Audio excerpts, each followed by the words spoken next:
Então, boa noite, pessoal. Tudo bem? Tudo tranquilo com vocês? Tudo jóia por aqui. Então, vamos partir para um assunto novo a partir de agora. Temos essa parte de final da apostila, onde vamos estar vendo conteúdo sobre internet e redes.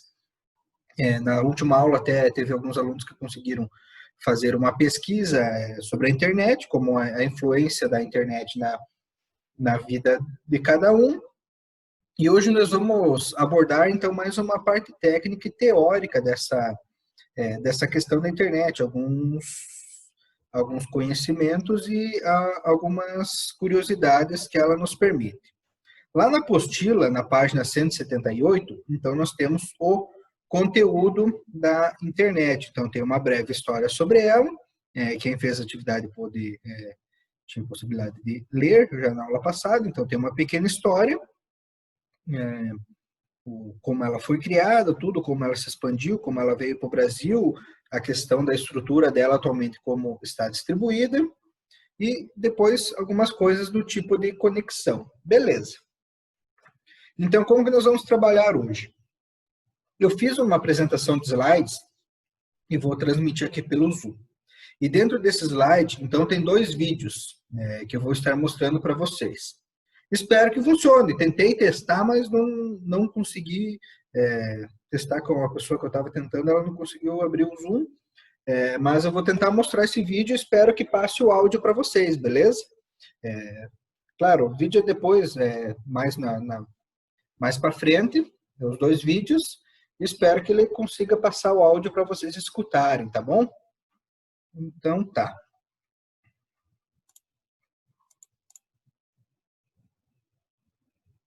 Só vou aqui, então, compartilhar a minha tela.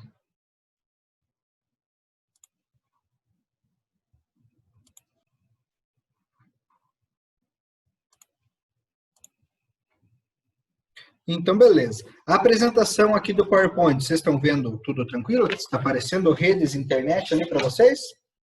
Tá, Gabriel? Beleza, então. Então, aqui é só o título, vamos para a próxima. Então, o que temos aqui de primeiro? O que são redes? Então, uma rede nada mais é do que uma ligação de 2 ou mais máquinas, sendo ela computadores, notebooks, estações que fazem distribuição dos canais, o celular que a gente tem hoje em dia, as TVs que são smart, que conectam na internet. Então, uma rede é composta sempre quando a gente tem 2 ou mais computadores ou máquinas conectados. A rede, basicamente, então, é essa estrutura que vai ligar os computadores. Então, existem vários tipos de estruturas de redes e elas podem estar dentro de um ambiente fechado. Depois a gente vai ver mais essa parte. Então, existem redes que são fechadas, que não conectam ao meio externo, e também as redes que são globais, no caso, que é a internet que a gente que a gente conhece, que é a rede global que engloba todos os computadores que estão conectados a ela. Podem ser de várias arquiteturas e máquinas diferentes, como a gente viu, então elas têm máquinas de diferentes formatos que podem estar conectando nelas, e a arquitetura delas também. Então, elas podem ser do estilo cabeada, e do estilo sem fio, pode variar o tipo que ela conecta pelo sem fio, existem ondas de rádio, ondas de frequências diferentes, e a arquitetura dos cabos também pode mudar. Então, existem vários tipos de cabos que podem possibilitar a conexão de rede. Existem os métodos, claro que existem os métodos que são mais utilizáveis para determinado serviço. Então, por exemplo, hoje nós temos para a transmissão de internet entre o servidor da nossa empresa que a gente compra para a nossa casa, que na maioria das vezes atualmente é a fibra. E dentro da nossa casa nós vamos ter distribuído dentro de uma empresa pelos cabos de rede, que são esses cabos RJ45 que a gente chama, ou CAT6. Então, essa é a questão da estrutura que uma rede vai formar. Uma rede, então, ela não necessariamente precisa estar conectada na internet. Dentro da nossa casa, a gente tem quase todo mundo hoje com Wi-Fi ou com um pequeno roteador ou um hub de internet, nós temos uma pequena rede própria. Então, essa nossa rede, a gente consegue acessar de dentro da nossa casa, conecta no nosso roteador e ele faz como se fosse uma pequena rede dentro da internet. Então, se cai a internet, a nossa rede ainda fica comunicando. Nós conseguimos comunicar entre os computadores que estão dentro da nossa casa. Então, se nós fizermos, por exemplo, um servidor dentro de casa e a internet cair lá fora, a nossa rede vai continuar funcionando. Então, tem essa questão. A rede geral, que é a internet, ela é formada por vários conjuntos, blocos pequenos de rede que comunicam entre si. Ok. Servidores e clientes. O que é esses servidores e clientes? O servidor, então, é um componente da rede que presta um determinado serviço. Por exemplo, ele vai ser um servidor de banco de dados, onde a gente vai acessar informações e ter essas informações para poder, num sistema, por exemplo, presta essas informações do sistema. Um servidor de áudio, onde vai ter as músicas que vão difundir para dentro de uma estação. Outro tipo de servidor, vamos dizer, servidor de arquivos, onde a gente tem todos os arquivos nossos salvos nesse servidor e os outros computadores conectam, assim como são os servidores das principais marcas de hoje que a gente vê na mídia, na internet digital, que vamos dizer, servidores do Google, servidores da Microsoft, que eles disponibilizam arquivos online para nós acessar. Então, esses são computadores servidores, que eles têm uma característica que é prestar dados para os demais computadores. E todo computador que recebe dados é um computador cliente. Então, eles estão recebendo dados de um computador servidor. O computador servidor também pode ser considerado um cliente quando ele recebe informação, mas sempre vai ser considerado um servidor quando ele entra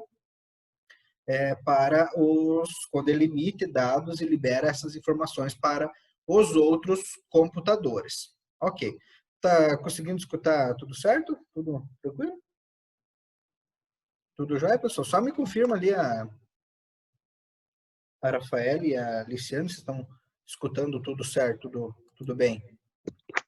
Para mim tá tudo certo. Tudo tranquilo? Beleza, obrigado. Então tá. Backbones. O que são os backbones? São os servidores da internet que estão determinados em vários pontos do mundo. Então, um servidor backbone, ele é como se fosse um ponto de parada, onde uma informação passa por ele para ser distribuída por vários pontos. Então, ele é como um super servidor.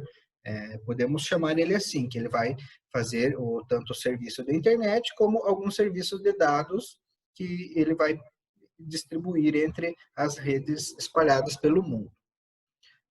Ali na história da internet, então, das redes, o que a gente viu? Que eles começaram a partir do surgimento dessa principal aqui, ó, da ARPANET, que foi feita nos Estados Unidos, então, que veio do nome da ARPA, que era a Agência de Projetos e Pesquisa Avançados dos Estados Unidos, e eles botaram o NET, que é para a rede, então, que como se fosse formulando o nome de rede, então colocaram ARPANET. Só que ela foi a primeira, e em outros pontos do mundo também começaram a surgir redes próprias. Então teve redes na França que surgiram, redes no Canadá, redes na Inglaterra que foram surgindo, redes fechadas, então somente os computadores que eles puxavam um cabo iam conectar para fazer essa conexão entre somente eles, e algumas ganharam mais destaques. Então, por exemplo, a ARPANET foi uma das que foram mais bem elaboradas, ganhou mais destaque, foi padronizando mais os seus conceitos, e ela promulgou, vamos dizer, a criação de novas redes e uma rede global. Isso aconteceu nessa padronização das redes, então, para ligar vários pontos. Então, por exemplo, do que adiantava eu ter uma rede feita no meu país, por exemplo, aqui no Brasil, nós construímos uma rede, mas nós construímos ela, comunicamos entre nós, mas se a gente precisa de uma informação de fora, o serviço para nós pegar daquela rede e pôr na nossa é muito grande. Nós temos que fazer vários cálculos, várias conversões, várias adaptações para puxar aquele dado daquela rede para nós. Então, surgiram o que a gente chama dos protocolos. Então, o principal dele é o protocolo TCP/IP. E com isso, a internet. O que significa TCP/IP? Transfer Control Protocol. Então, protocolo de controle de transferências. Então, o protocolo é um componente, vamos dizer, uma linguagem que a gente programa, que os programadores fazem, para definir como que vai ser feito essa transferência de dados. É basicamente isso. O protocolo é como se fosse um aplicativo que gerencia a transferência das redes. E o IP é de Internet Protocol, então TCP/IP, então que é o protocolo único da internet que ela faz a comunicação. E esse protocolo foi sendo difundido para diversos pontos do planeta, para juntar essas redes, para fazer essas pequenas redes que estavam esparramadas se adaptar a um único protocolo e elas poderem serem compatíveis. Então, a partir desse momento, as redes que estavam disponíveis em tal lugar começaram a se comunicar com redes de outro. Claro, algumas ainda continuaram. Então, depois no vídeo ali, vocês vão ver que tem algumas redes que, mesmo elas estando conectadas, fazendo a internet, que agora já é chamado de internet, porque interliga todo o planeta, elas ainda continuaram existindo para outros fins. Então, uma rede privada, por exemplo, de um órgão de segurança que não queria se comunicar para não ter problemas de vazar dados, problemas de interrupção de segurança, então eles continuaram sendo os protocolos próprios, continuaram com as suas configurações, para não ter esses problemas de acesso de outras pessoas que eles não desejavam. E isso, com certeza, deve ter até hoje. Então, tem várias servidores de empresas multinacionais e órgãos de segurança que ainda são privados e não distribuem esses seus dados na internet. E depois veio o www, que se chama World Wide Web. Então, ali tem na nossa apostila, que veio como tradução de teia de alcance mundial. E esse www, ele é vamos dizer, a gente coloca ele no começo, vamos dizer, do navegador de internet, para a gente acessar os diversos servidores que tem. Então, toda pessoa que tem um site, que tem um determinado conjunto de informações para distribuir por servidor, ele tem que ter um endereço de destino, onde essas pessoas vão acessar. Então, o www caracteriza essa informação para as demais pessoas poderem estar acessando esse determinado computador. Então, com isso veio o surgimento da internet, a partir de todas essas informações que a gente viu da ARPANET, que foi padronizando, algumas pessoas criaram alguns padrões para determinar uma rede mundial, e com isso eles puderam aos poucos ir ligando os computadores, e ligando redes de ciência de um país com redes de outro, para poder fazer essa ligação. E o principal uso, antigamente, no surgimento da internet, era o meio científico. Então, eram computadores de universidades, tanto de tecnologia como de ciências naturais, que utilizavam para transferir dados, informações referentes à pesquisa, e também para a segurança, para passar informações. Eles eram um jeito muito seguro na época, porque era um cabo único, não tinha interferência externa, para passar informações de segurança com mais velocidade entre um ponto e outro.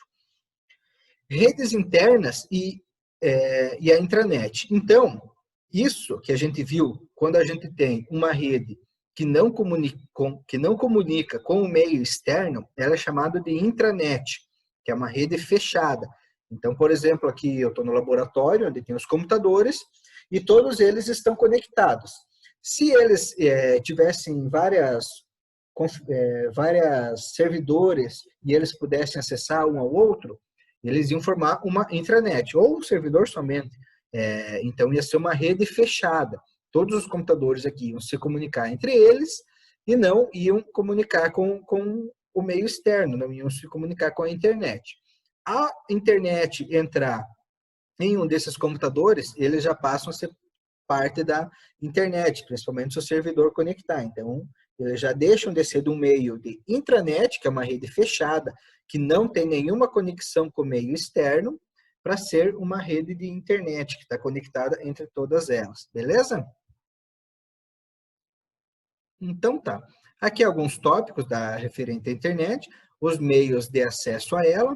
Hoje a gente tem como meios de acesso, então, um cabo que vem até a nossa casa, e a gente, através de um provedor de internet, que é a empresa que faz com que vende o pacote para nós, que naquela transforma, ela tem a responsabilidade de distribuição da internet para as pessoas. Então, ela compra o serviço de uma agência, que no Brasil, acho que está no controle da Telebrás ou Anatel, não recordo agora. Ela compra esse serviço e distribui para as residências o serviço de internet. Então, é um link, é uma estrutura que ela pode conectar e distribuir para os seus clientes. E isso permite essa conexão global, essa questão de formar a rede. Se fosse depender de um único órgão para fazer isso, então ia ser muito trabalhoso, um único gestor da internet. Então, para isso, pode ser que, às vezes, dentro do mesmo país, tenha várias empresas que sejam responsáveis por distribuir a internet. No caso do Brasil, acho que uma vez eu me lembro que era da Telebrás e a Anatel, que eram responsáveis por vender os serviços para as empresas distribuírem para seus clientes. Então, não tem uma centralização única, ela é somente uma rede onde todos podem estar conectando e criando seu servidor, acessando as páginas que desejam.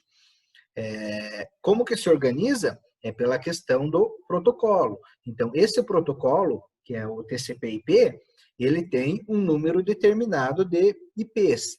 E para isso, então, existe uma distribuição. Quando a gente vê um número de IP, como ele é formado? Ele é formado por 4 blocos de 3 números. Então, e esses números vão de 0 a 255. É sempre esse formato,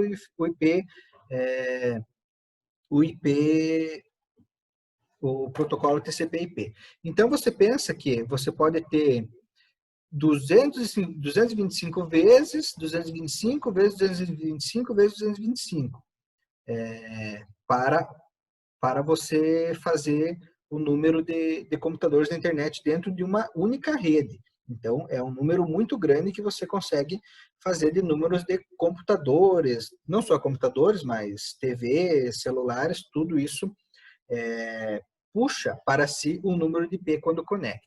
Então, é essa questão da maior organização que a internet tem, essa padronização. A distribuição dela, ela é feita por esses números. E, bom, ali a utilização comercial, então, é o que a gente viu. Então, as empresas recebem esse serviço e distribui esse serviço para os outros vendedores da internet, assim, e a gente consome pagando uma tarifa mensal.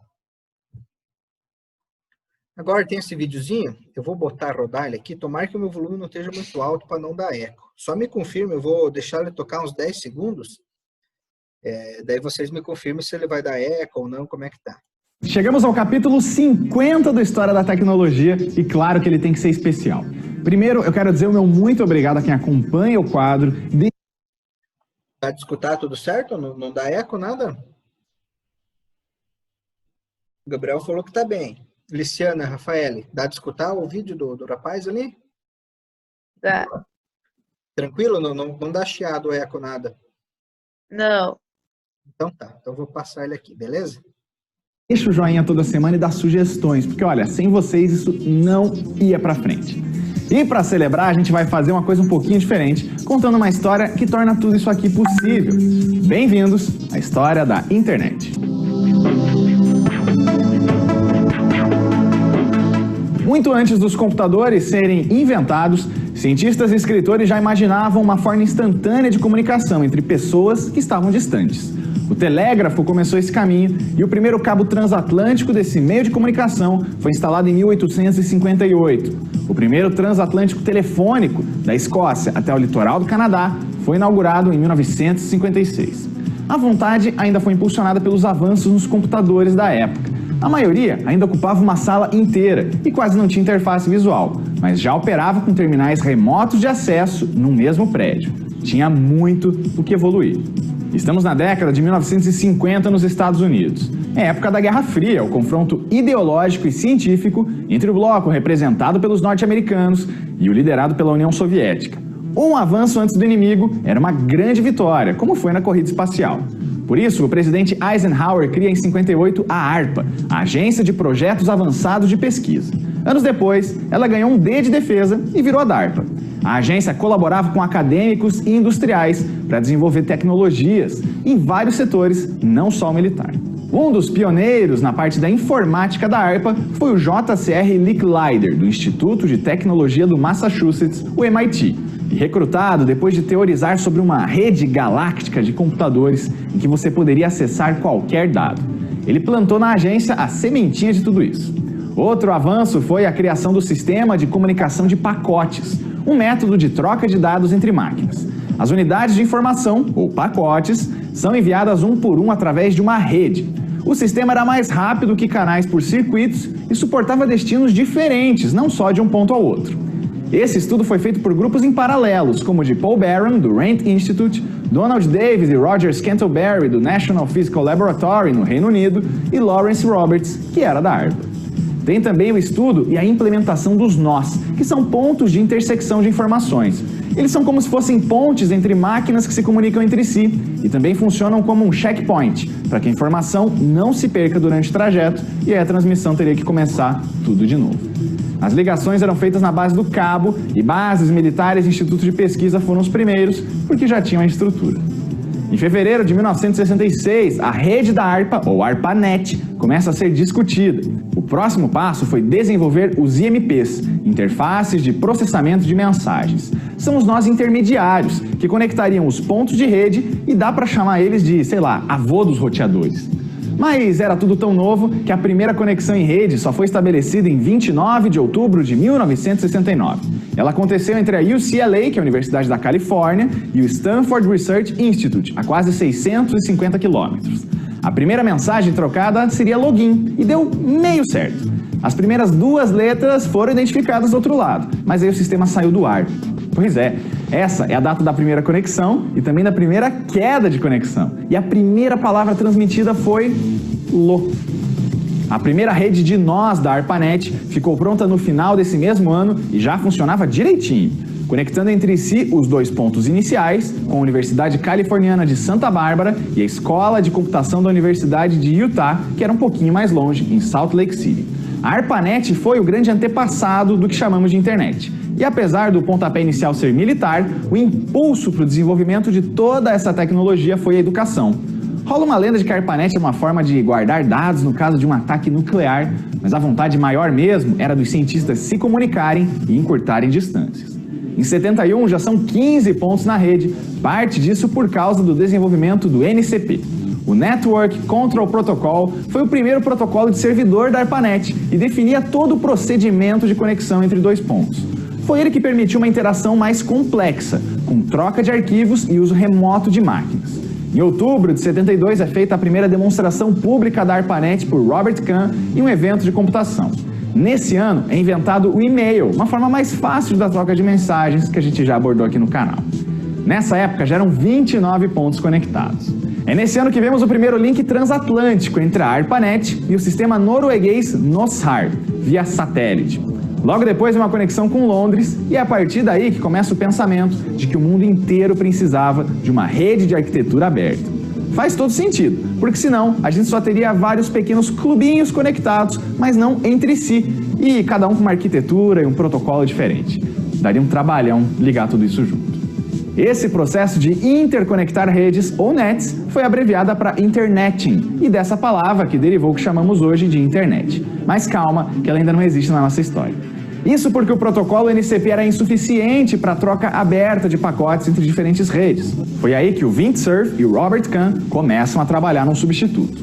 Outro projeto paralelo é o da Ethernet, desenvolvido no lendário Xerox PARC em 73. Ele é hoje uma das camadas de ligação de dados e começou como um conjunto de definições de cabos e sinais elétricos para conexões locais. O engenheiro Bob Metcalfe saiu da Xerox no fim da década para abrir um consórcio e convencer as empresas a usar esse padrão Ethernet. Bom, e ele conseguiu, né? Em 1975, a ARPANET é considerada operacional e acumula 57 máquinas. É nesse ano também que uma agência de defesa dos Estados Unidos assume o projeto. Nota como essa rede ela ainda não tem um pensamento comercial, é só militar, científico. As conversas pessoais não eram incentivadas, mas também não eram proibidas. Aí nasce o TCP/IP, o Transmission Control Protocol / Internet Protocol. Ele ainda foi e é o padrão de comunicação dos aparelhos, um conjunto de camadas que estabelecem essa ligação sem precisar reconstruir todas as redes que estavam formadas até então. É a partir dessa pilha de regras que ocorrem o envio, transporte e recebimento de dados, sem contar a comunicação dos dados com os programas que levam as informações, tipo um cliente de e-mail quando você recebe um e-mail. O IP é a camada de endereço virtual dos remetentes e destinatários dos pacotes. Eu sei que isso tudo é muito mais complexo do que eu estou falando, mas o nosso assunto aqui é a história. Em 1º de janeiro de 1983, a ARPANET oficialmente muda o protocolo do NCP para o TCP/IP em um novo marco zero da internet. E os responsáveis, o Kahn e o Cerf, colocam seus nomes na história da tecnologia.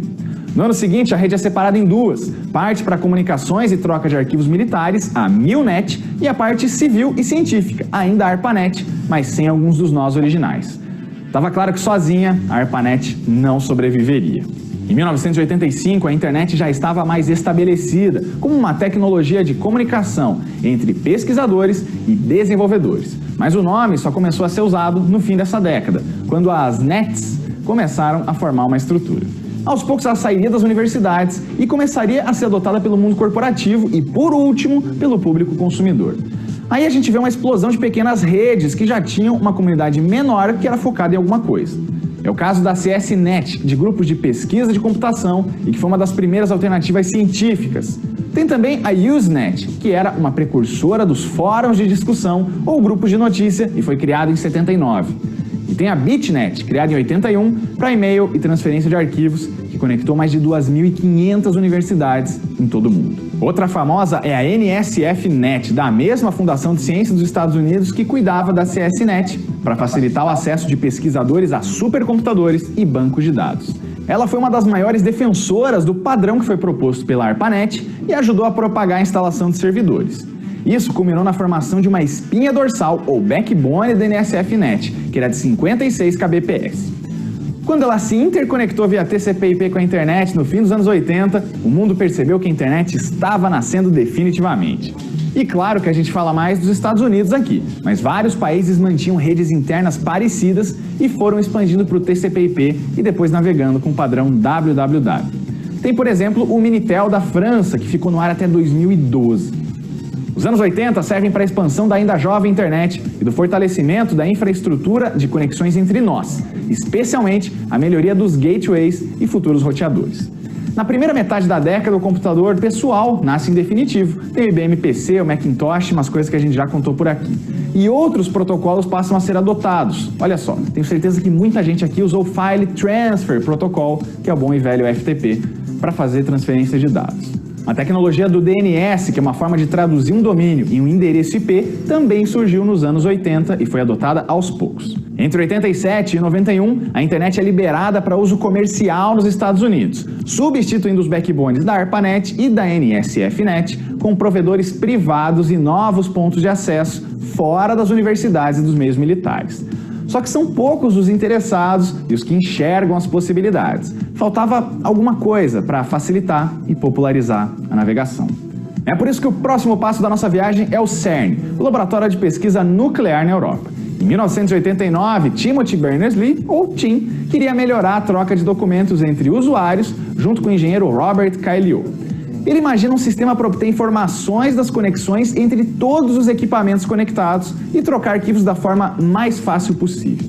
A solução encontrada foi explorar uma tecnologia que já existia, mas ela estava meio rudimentar, que é o hipertexto. Pois é, aquelas palavrinhas ou imagens clicáveis conectadas que levam você a outro ponto da internet quando solicitado. O chefe do Tim não ficou muito animado não e achou que a ideia estava meio vaga, então o projeto teve que amadurecer. Em 1990 saíram só esses 3 avanços: as URLs ou endereços únicos para identificar a fonte das páginas, o HTTP, o protocolo de transferência de hipertexto, que é a forma de comunicação base, e o HTML, que é a formatação escolhida para dispor todos esses conteúdos. Nascia aí a World Wide Web, ou WWW, nome criado pelo Tim e que a gente traduziu para Rede Mundial de Computadores. O Tim imaginava um espaço que era descentralizado, para você não precisar de permissão para postar nada, muito menos um nó central que, se derrubado, podia comprometer tudo. Ele também acreditava em neutralidade da rede já naquela época, com você pagando por um serviço sem discriminação de qualidade. A web ainda seria universal e com códigos amigáveis para que não ficasse na mão de poucos. A gente sabe que na prática a internet não é lá essas mil maravilhas, mas comparado com antes, realmente tudo foi democratizado e o ambiente deu voz para muita gente. E olha que simbólico, no mesmo ano do nascimento do www, a ARPANET é oficialmente desligada. No pacote, o Tim criou o primeiro editor e navegador, o World Wide Web, tudo junto mesmo. Ele saiu do CERN em 94 para fundar a World Wide Web Foundation e ajudar a desenvolver e também a espalhar os padrões da internet aberta. Ele é o chefe por lá até hoje, e o seu último grande feito no laboratório foi espalhar os protocolos HTTP e a web com código liberado, dispensando pagamento de royalties. Isso facilitou a difusão dessa tecnologia. Um ano antes surge o Mosaic, o primeiro navegador com informações gráficas, não só em texto. Ele evoluiu para o Netscape Navigator e o resto é outra história. Tem muita coisa que a gente usa hoje em dia e que começou nessa década. Os buscadores, o feed RSS, o amado e odiado Flash e por aí vai. Para você ter uma ideia de algumas novidades, o IRC foi criado em 88, o ICQ saiu em 96 e o Napster em 99. Várias dessas tecnologias rendem histórias separadas que ainda vão sair por aqui. On your mark, get set. We're riding on the internet, cyberspace, set free. Hello, virtual reality. Interactive appetite, searching for a website, a window to the world, got to get online. Take a spin, now you're in with the techno set. You're going surfing on the internet. E olha como a gente evoluiu. Das conexões por cabo entre universidades, passamos para redes maiores, que usavam um só idioma de comunicação. Depois vem um espaço mundial e padronizado de troca de conteúdos, uma conexão discada na rede de telefonia. Muita gente começou a usar a internet aí, com esse barulho clássico, que servia basicamente para testar a linha, indicar a velocidade de internet e estabelecer o sinal de transmissão. Essa conexão ficou mais rápida e virou a banda larga. Hoje a gente quase não imagina a nossa vida sem a transmissão de sinal sem fio, que é o Wi-Fi, e também os dados móveis, sem precisar de um ponto de acesso, que é o 3G, 4G e por aí vai. Hoje em dia temos até problemas de excesso de tráfego. O padrão IPv4 está congestionado de tanto endereço e a migração para o IPv6 é lenta, mas está acontecendo. Ué, mas onde é que entra o Brasil nessa história toda? Fica ligado na semana que vem, que a nossa festinha de aniversário de 50 episódios continua. E essa história da origem da internet. É claro que a gente não... Beleza, então, pessoal. Então, esse é um vídeo, então, até que bem contextualizado do canal do Tecmundo. Tecmundo, agora não me lembro. Depois eu falo certo. Então, fala dessa breve história da internet. Tem alguns pontos ali que até poderia estar repetindo, que nós falamos de acordo. Uma coisa ali que ele falou de nó central. O que é um nó? Um nó um lugar, um físico, que distribui a internet para vários pontos. Então, por que ele falou que a internet não poderia ter um nó central? Porque se esse nó ficasse offline, tudo ia cair. Então, o que a gente tem? Cada pessoa, cada empresa que vai criar o seu servidor, ela vai ter o seu próprio nó e dali ela distribui o sinal da internet para diversos pontos. Então, o serviço dela, os dados dela, vão ser distribuídos pela internet para diversos lugares. Então, se o servidor dela cair, os demais servidores não vão ficar afetados. Então, somente o dela cai. E existem algumas empresas de grande porte, essas maiores, Google, Facebook, canais de notícias, canais que não podem ficar offline, que eles têm mais de um servidor. Então, se um servidor está fora, o outro acessa. Ou, por exemplo, vamos dizer, eu quero ter um servidor de dados somente para a América Latina, um somente para a Europa. E isso existem vários sites que têm isso, principalmente sites das principais empresas. Sites de download, por exemplo, tem algumas opções que você seleciona. Se tu quer baixar do servidor do Brasil, da Europa, da América, da África. Então, tem várias opções de servidor que uma empresa pode ter, beleza? Terminando o tempo da nossa aula aqui, eu vou fechar e já mando o link para nós continuarmos com a aula de hoje, beleza? Daí já vou vendo umas perguntas para vocês.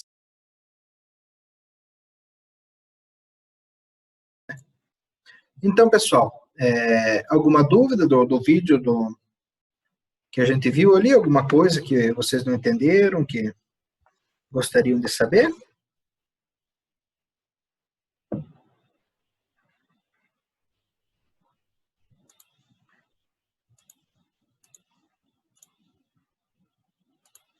Então, eu vou continuar aqui com a apresentação. Tem mais 3 slides, eu acho, mais um videozinho, bem mais curto que esse.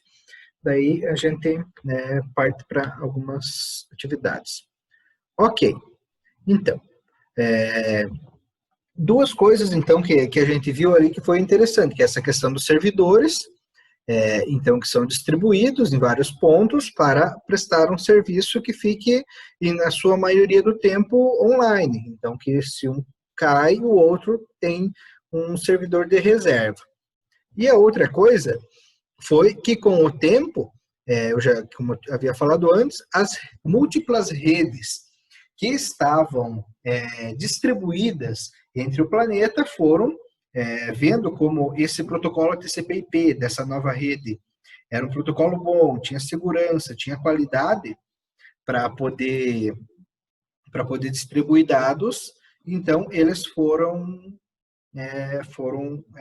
adaptando a sua rede a ele para poder se ligar entre diversos computadores ao mundo inteiro. Ali que eu estava falando do TCP/IP, que ele tem o formato de 4 blocos de 255 em cada bloco, de 255 números. Então, não é que dentro de uma única rede, é dentro da rede geral. Então, se você fazer 255 vezes 255 vezes 255 vezes 255 de novo, você vai ter 4.288.250.625. Então, esse é o número vamos dizer assim, de servidores de internet que você pode ter dentro do computador, dentro da rede geral de internet. Então, esse é o número de não é de pessoas, é o número de redes que vão conectar a esse servidor. Então, além desses 4 bilhões, ainda pode ter mais computadores que a gente pode conectar. Que existem computadores que, quando eles estão desligados, tem redes que são configuradas assim, que eles passam o número do IP dele para outros para poder ser utilizado. Então, é só para ter um número aproximado, então, em torno de 4 bilhões e 200 milhões de computadores, máquinas e afins que podem conectar à rede geral. Pacotes de internet. O que são os pacotes de internet? São o que a gente compra, o que a gente consome de internet que são prestados pelas empresas que fazem esse serviço. Então, antigamente, eles se basearam para fazer a distribuição da internet aproveitando as linhas de telefone. Então, o que a gente tinha era o acesso discado. Como que funcionava? Literalmente, era como se fosse uma chamada. Tinha um próprio aplicativo dentro do computador e existia uma placa própria no computador, uma placa gigante e feia e cheia de emaranhado de fio, como se fosse de uma central de rede de telefone, conectando com o telefone e esse telefone conectando com a rede de telefonia da empresa. Ele tirava, para você ligar, você tinha que tirar o telefone do gancho, discava o número, ia lá no aplicativo do computador e discava esse número também. Então, você poderia acessar esses dados de internet. Isso daí, então, consumia muito dinheiro, porque era um serviço caro. O serviço de telefone, há um tempo atrás, era um serviço caro, e além de você ter o acesso, você tinha o valor por minuto que você pagava. Então, não era uma franquia, como se fosse uma franquia bem limitada. Mesmo que você tivesse várias opções de acesso, você, conforme você usando, ia pagando mais a internet. Então, tinha um valor mínimo e conforme o uso, era mais caro. Então, surgiam vários sites que faziam esse acesso discado, que era nas principais páginas da internet. Alguns sites, então, começaram a surgir e eles começaram a fazer serviço gratuito. Como que funcionava esse serviço gratuito? Uma empresa, por exemplo, é a mesma coisa que hoje em dia a gente vê com os anúncios. Uma empresa pagava para deixar um anúncio no site dela e comprava, como se fosse ela comprava a página para ter a publicidade dela. E essas empresas, e esse site ficava grátis. Então, a pessoa, mesmo que ela acessava ele discado, então ela ia pagar, mas esse site que ela acessava não consumia internet. Então, ia ser um site livre, gratuito, o acesso. Então, com o tempo, foi aumentando esses sites que fizeram essa forma e foi decidido modificar o padrão, porque as empresas iam deixar de ganhar, não iam ter os recursos para cobrar a internet. E o que elas fizeram? Então, elas mudaram do acesso discado para o acesso de ADSL. Então, a partir desse momento, elas não cobravam mais o acesso, vamos dizer, as páginas que a pessoa acessava. Elas cobravam o serviço de internet. E até hoje, a prestação de internet é um serviço. Então, uma empresa vai conectar o seu computador, a sua casa, a sua rede à internet. Então, a partir desse momento, com a ADSL, mudou essa questão do acesso, tanto por questão de valores, como questão da política que a internet estava criando a partir daquele momento. Essa questão que as empresas começaram a se adaptar.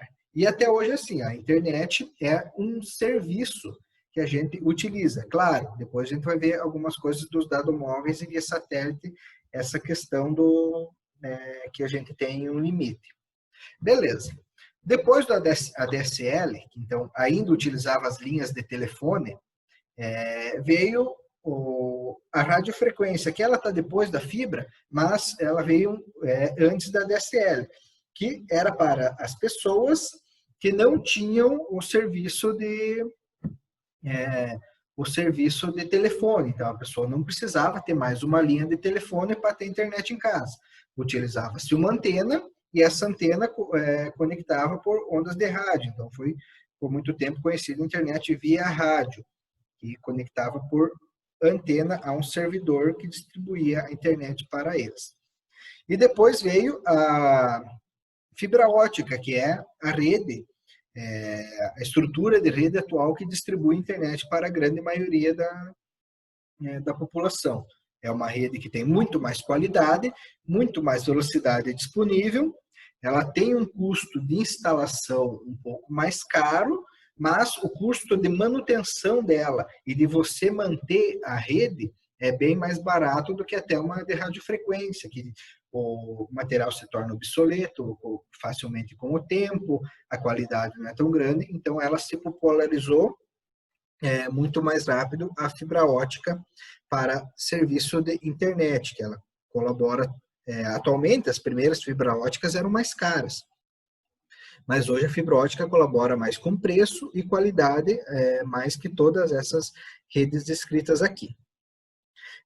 Dados móveis, então, foram conforme a evolução da telefonia móvel foi evoluindo. Então, tudo, basicamente, da internet foi herdado da questão da telefonia. Primeiro, o acesso discado e depois o acesso por dados móveis, que é a internet que a gente acessa tanto dos celulares.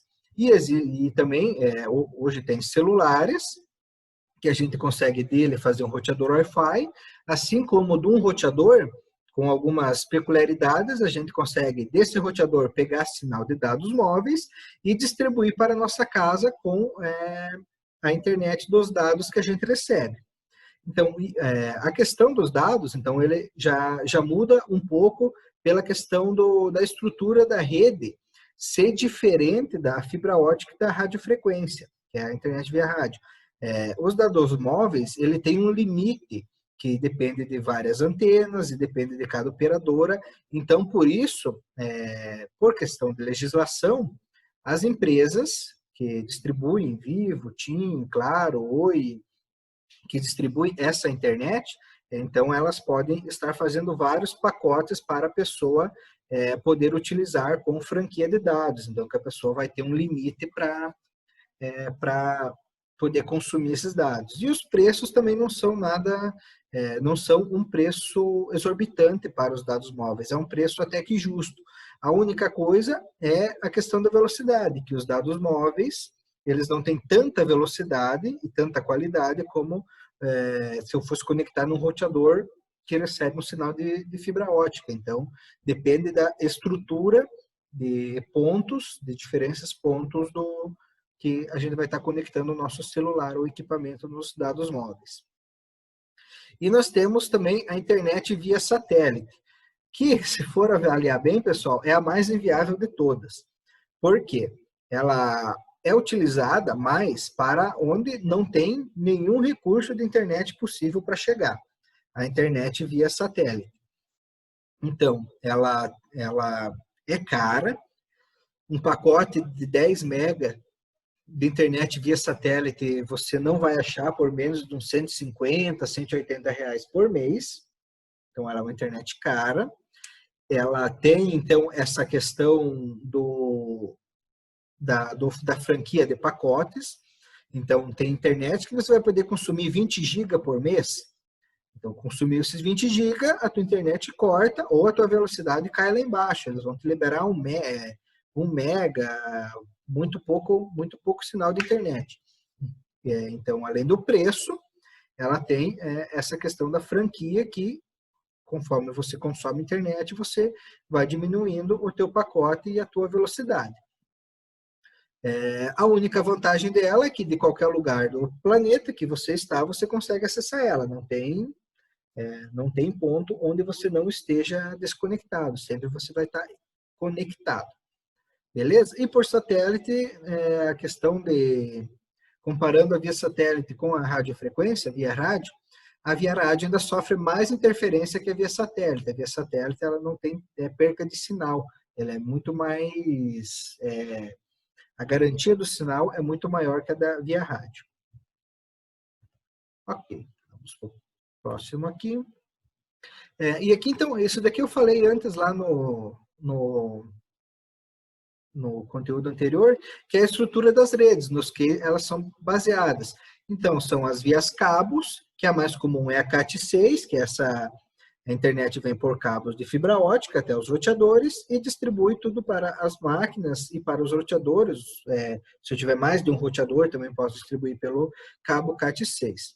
A wireless, que é a mesma coisa que o Wi-Fi, que é a internet sem fio. Então, um equipamento é uma máquina que gera essa internet Wi-Fi. Nós temos a WiMAX, que ela é como se fosse uma rede Wi-Fi, só que de grande escala. Então, é um conjunto de vários roteadores Wi-Fi, vários equipamentos que formam uma rede única. Então, isso eu posso, por exemplo, tem cidades, aqui acho que tem, não me lembro se Beltrão tem, mas Pato Branco, você tem como se fosse um WiMAX, porque tem vários pontos na praça de Pato Branco, a internet é livre e você consegue acessar a rede por lá. E nós temos as versões do GSM, que são 3G, 4G e 5G, que é as velocidades dos dados móveis. Essa aqui, claro, existem muitas outras estruturas, mas eu coloquei as que são mais comuns, as mais corriqueiras para o nosso uso. Então, o 3G durou bastante tempo, o 4G melhorou bastante a questão de qualidade, e hoje, agora, nós estamos entrando no universo 5G, que existem grandes fatores surpreendentes que ele pode trazer para nós. Isso é o conteúdo desse vídeo aqui, ó, sobre o 5G. Então, eu vou passar mais esse videozinho, ele é mais curto que o outro, e vamos acompanhar, né, mais esse foco do 5G, como é que foi, uma breve história, e como ele pode modificar as nossas conexões na internet, beleza?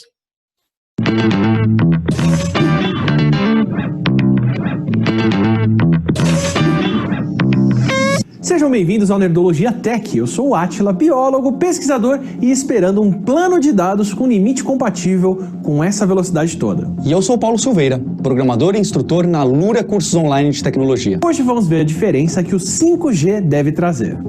E antes de tudo, claro, mesmo se a sua conexão não for 5G nem 4G ou mesmo sem sinal 3G, você pode estudar na Alura offline, economizando no seu plano de dados. Você pode baixar todo o conteúdo em casa, no Wi-Fi, planejar o que você vai estudar no dia e depois estudar no metrô, no ônibus ou mesmo no intervalo da faculdade e ainda aproveitar melhor o seu tempo. E se você quiser se preparar para o que vem com 5G, por que não se adiantar e aprender com a Alura a programar o seu próprio app para celular, iPhone ou Android? Aí você vai ter o conhecimento fresco para poder desenhar a próxima geração de aplicativos que vai usar esse mundo de dados que vem por aí. E aproveita para pegar 10% de desconto em alura.com.br/promoção/supertech. 2G, 3G, que diferença cada número desses faz? Pode não parecer muita coisa, mas foi basicamente o último G desses, o 4G, que viabilizou vários nomes que aparecem o tempo todo na nossa frente hoje em dia, como Netflix, Uber, iFood, Instagram, WhatsApp, TikTok. Como a Elizabeth Woik comenta, cada nova geração de tecnologia móvel, cada novo G trouxe uma nova capacidade. O 1G, o primeiro G, permitiu que as pessoas andassem e falassem, com o sinal que permitiu as ligações entre celulares. O 2G permitiu que as pessoas mandassem mensagens. Foi com esse aumento de capacidade que a gente pode mandar SMS de celular para celular. Já o 3G permitiu que as pessoas se conectassem à internet pelo celular. Não era lá a conexão mais rápida, mas já era possível conferir e-mails e até mesmo carregar o Twitter. Mais recentemente, o 4G permitiu acessar redes com muito mais dados e fazer até streaming. Foi o 4G que viabilizou apps como o Waze e o Telegram, que podem até rodar com uma conexão pior, mas realmente se beneficiam de uma conexão com mais velocidade do 4G. Agora, o 5G não só é 100 vezes mais rápido do que o 4G, como pode mandar dados a mais de 1,5 GB por segundo e pode servir mais usuários ao mesmo tempo. Pelo menos 10 vezes mais usuários do que a tecnologia atual. Ou seja, tem muito mais a vir pela frente. Realidade virtual portátil, realidade aumentada com maior interação, inteligência artificial capaz de aprender constantemente, telepresença, cirurgias remotas, carros autônomos que não só entendem o que se passa na rua, como ainda conversam entre si, com sensores na estrada e fora dela, e outras possibilidades modernas podem até estar bem próximas, mas todas elas dependem de pelo menos mais uma tecnologia que está faltando, a velocidade de conexão de dados. Serviços e eletrônicos inteligentes, internet das coisas, transmissão de vídeo em 8K, tudo isso depende de uma conexão muito rápida. Todo aquele mundo de dados crescentes que a gente falou lá no episódio sobre dilúvio de dados não são só criados, eles circulam, são copiados e retransmitidos. Cada vez menos a gente compra mídias físicas, o que quer dizer que toda vez que você quiser assistir Brooklyn Nine-Nine de novo ou jogar Skyrim mais uma vez, tem que baixar gigas e gigas de dados.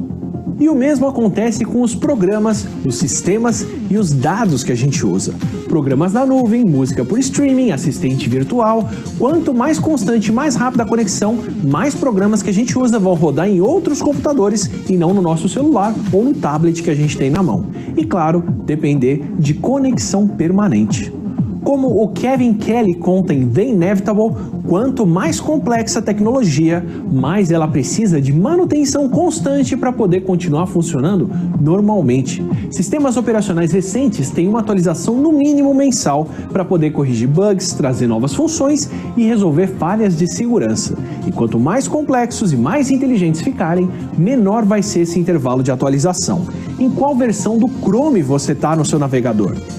O mesmo tende a acontecer com qualquer equipamento que ficar mais inteligente com sensores e com mais processamento, como os carros mais autônomos. E quanto mais inteligente o eletrônico, mais habilidades novas ele pode ganhar com cada atualização. Você provavelmente já sentiu falta disso se o seu celular parou de atualizar e não ganhou as novas funções de um sistema operacional mais recente. Com uma conexão constante e agregando a informação de uso de milhões de usuários, os eletrônicos e os programas vão amadurecer com o tempo. Com o 5G, essa atualização pode acontecer o tempo todo e através de frequências e conexões dedicadas para cada aparelho. Assim como cada equipamento moderno está perdendo um pouco o fio e dependendo cada vez mais de uma bateria. A tendência é cada equipamento inteligente também perder a necessidade de uma rede central e começar a usar sua própria conexão de dados sem usar o seu Wi-Fi.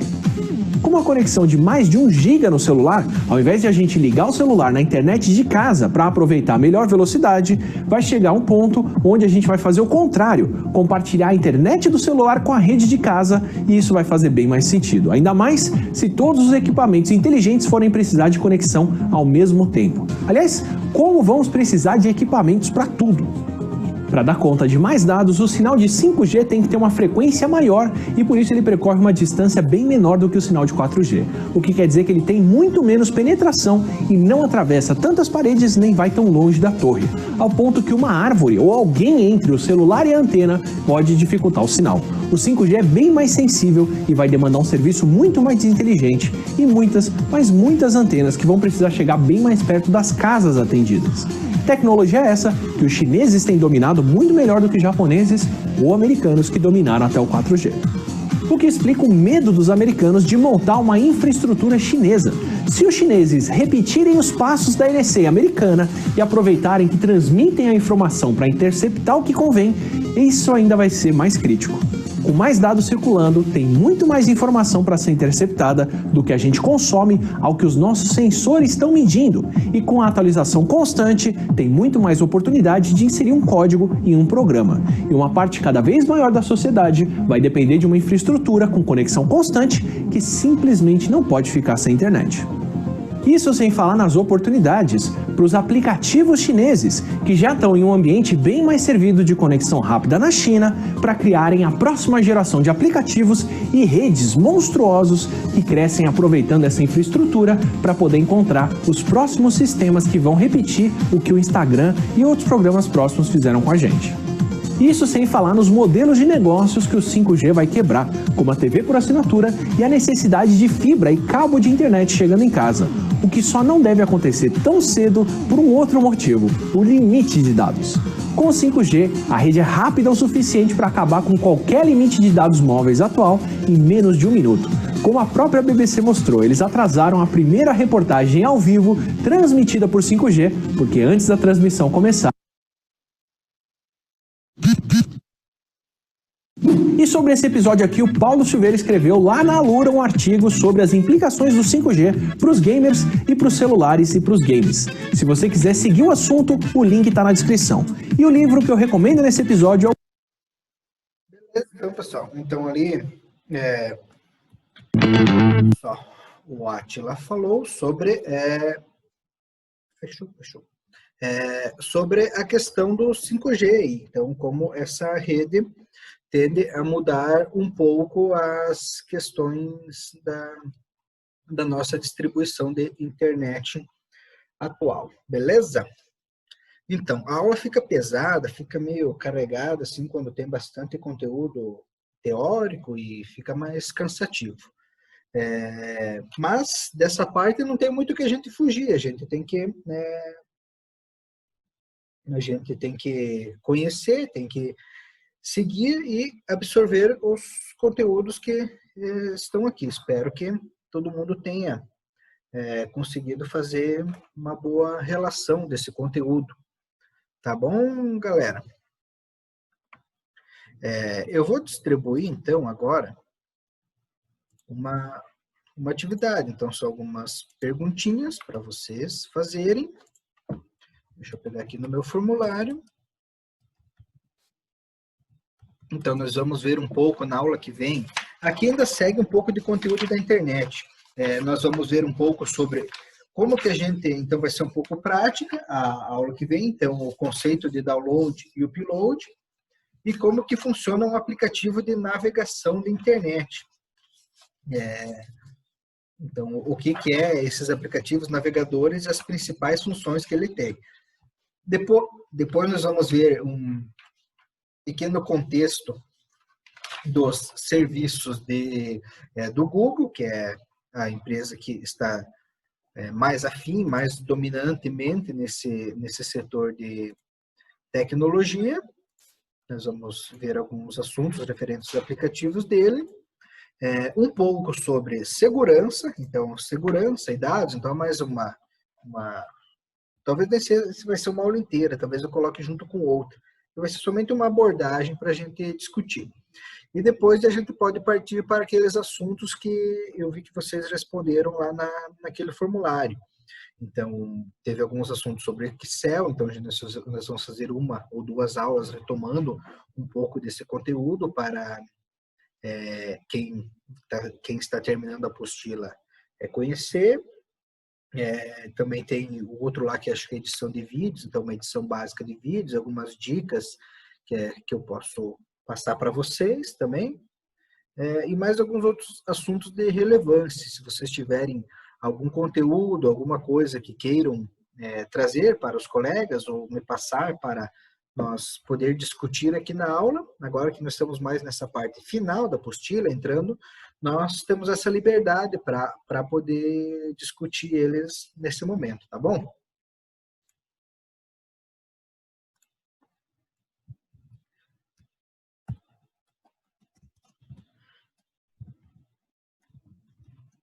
Então, lá no grupo de vocês, eu passei a atividade, vocês podem fazer somente pelo formulário direto se quiserem, ou se quiserem fazer num documento do Word, depois carregar, a última pergunta tem essa opção, que vocês podem fazer por lá. Acessam a última pergunta, e daí vocês conseguem responder lá por um Word. Ou se quiserem responder pergunta por pergunta digitando ali, podem fazer também. Beleza, pessoal? Quem vai fazer pelo YouTube aula, que não pôde assistir a aula presencial, então também trata de responder essas atividades lá para eu poder marcar presença, tá bom?